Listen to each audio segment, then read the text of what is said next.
Greetings and Salisbury steak, all of you metal tray TV dinner lovers out there. Today's episode is going to focus heavily on idiotic cruise passengers, specifically two idiotic cruise passengers, but I also have another little bit of cruise news. Cruise news, my views. Let's talk about it.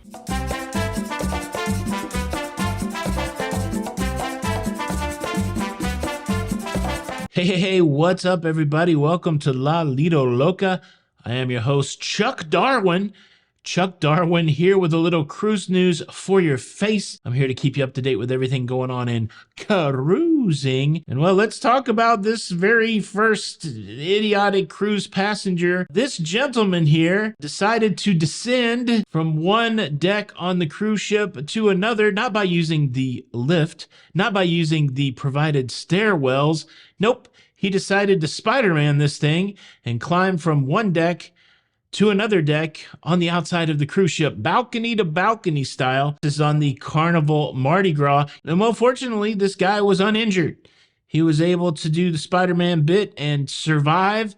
But unfortunately, in the past, that's not been the case. I'm thinking famously about a teenager who was sailing on a Royal Caribbean International cruise ship back in 2019, lost his life when, after locking himself out of his cabin, decided that the best way to get into his cabin was to climb from an adjacent balcony, and he fell off the cruise ship and he died. Fortunately, that did not happen to this gentleman on the Carnival Mardi Gras. Now, this story is blowing up all over social media. Really no word yet whether or not Carnival has caught wind of it. And of course, it opens up a question. Once Carnival catches wind of it, what kind of punishment should they dole out to this gentleman? Should he be banned from cruising on Carnival cruise ships? Is that egregious? Should he no longer be allowed to cruise in a balcony cabin, only allowed to cruise in an inside cabin? Should he be chained up to the atrium bar and publicly flogged? What do you think should happen to this guy? Again, fortunately, he did not get hurt, but wow. Risky business. Now, I do have another story of an idiotic cruise passenger, but I don't think we can handle two in a row. So I'm going to let it sit for a minute. We'll let it ruminate. We'll let the anticipation build, and then we'll hit it at the end. But I do have a couple of other interesting stories coming from the cruise news headlines. Let's talk about the Holland America Line MS Koningsdam and the cacawing that they're doing over there over their victories when it comes to tackling the internet. The Koningsdam is the very first ship in the Holland America Line fleet to get the fancy schmancy SpaceX low Earth orbit internet. And in case you're still back in the 1990s using a 2400 baud modem with your Commodore 64 to connect to Q-Link, you probably know that Starlink internet is really what's considered the fastest internet at sea right now because of that low Earth orbit technology. Since its implementation, the ship has done an 18-day voyage between Vancouver and Hawaii, and the guests are happy as punch. They say they can open up their emails, that they can look at social media, that they can do all kinds of stuff with the internet. The thing I'm really interested in, though,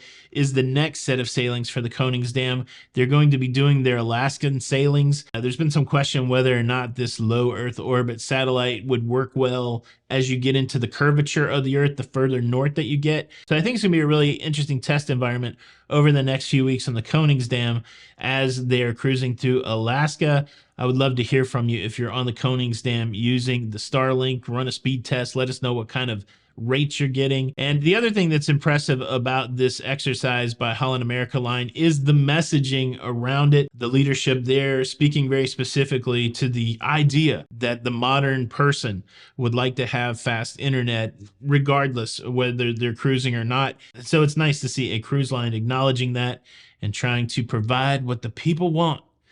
I got the need for speed. Man, 2400 baud modem. There's so much stuff that we take for granted now was painful. Like you might be doing some online session, maybe playing a card, some primitive card game on Q-Link, and the call waiting would kick in. Did you ever have to learn how to disable call waiting so that you could do your internet sesh? Those were the days, and you knew who you were then. The early days of the internet. All right, we take it for granted now, but that's a good story. a good story. Now, I know there's some folks out there that do not like the hooray, the internet is getting faster stories.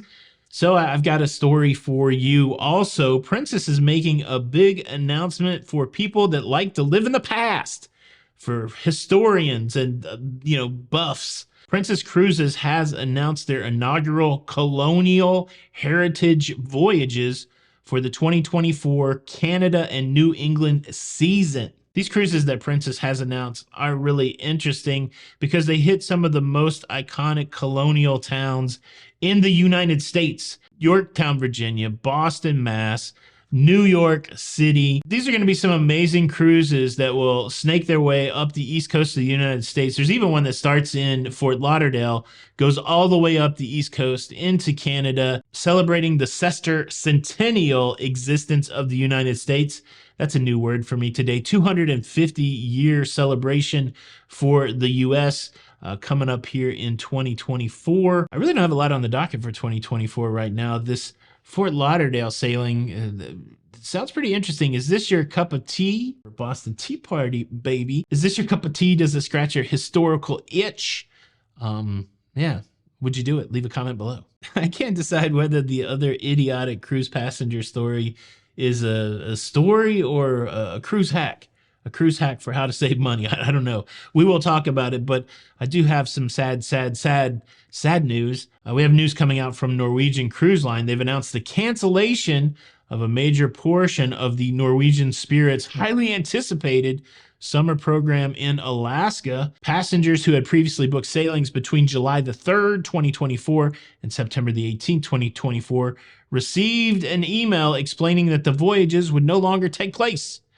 They've been cancellated. And now the reason that it's not taking place is probably one of the more offensive reasons for somebody who already has a cruise booked. It's not for dry dock. It's not for mechanical issues. It's not for weather. It's because they sold the ship out to a full charter. That means that somebody came in after you already booked your cruise and bought out the whole ship. And because they did that, the cruise line's calling you up going, sorry, we want the people that booked out the whole cruise, not just your single booking reservation. But to be fair, to ease the disappointment, Norwegian Cruise Line has taken steps to compensate all impacted guests. They're giving you a lot of stuff, but the whole your 2024 cruise got canceled, you can do something in 2023. It's going to be interesting to see how helpful or not helpful this is to people that got cancellated. Was that you? Was your dreams of going to Alaska on the Norwegian Spirit, was it crushed? Was it crushed like a can on the forehead of a sunburned, drunken, shirtless NASCAR race fan? I say that in all love as a NASCAR fan and as someone who has witnessed said can crushing against the forehead of a shirtless, sunburned man 1 year in Talladega, Alabama, one place where it seemed like there was a prohibition on all forms of suntan lotion, sunscreen, sunblock.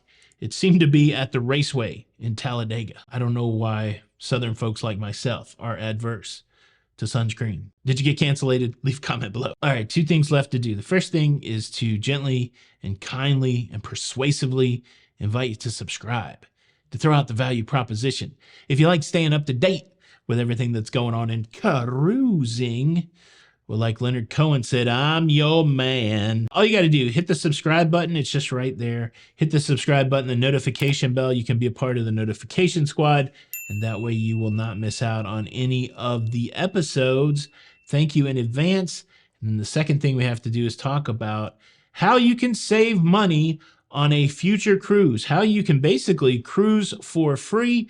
Well, the way that you can do that is to embezzle that money from your employer. It's like free money, y'all. And I can already hear you saying, surely you jest, Tony. Surely there's not somebody out there that would embezzle money to go on their cruise vacation. Well, to your inquiry, I firstly say, don't call me Shirley. And secondly, I say, yes, that is exactly what has happened. A woman from Shelby County, Alabama, was just sentenced to 26 months in prison for embezzling money from her employer and using part of that money to book a European cruise vacation. Holiday rule.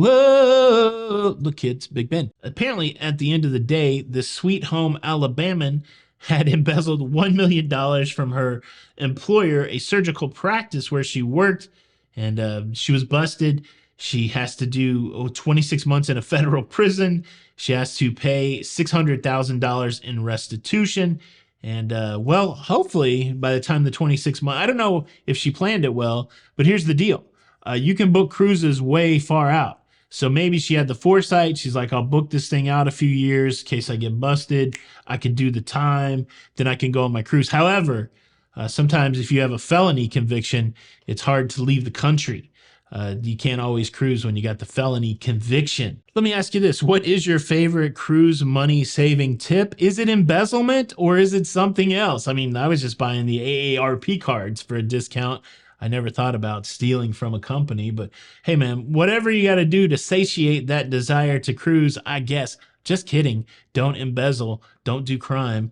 Don't climb on the balconies. Yeah, like I said, Chuck Darwin today. Two examples of idiotic cruise passengers. Do you have any idiotic cruise passenger stories you would like to share? Leave a comment below. Thank you so kindly for checking out the show today. Did you know about if you had warrants and stuff that you couldn't go cruising? I made this video of a few times that you cannot cruise. That was one of them. Make sure you check that out next. Tony for Lido Loca. Until the next time, we'll see you on the Lido.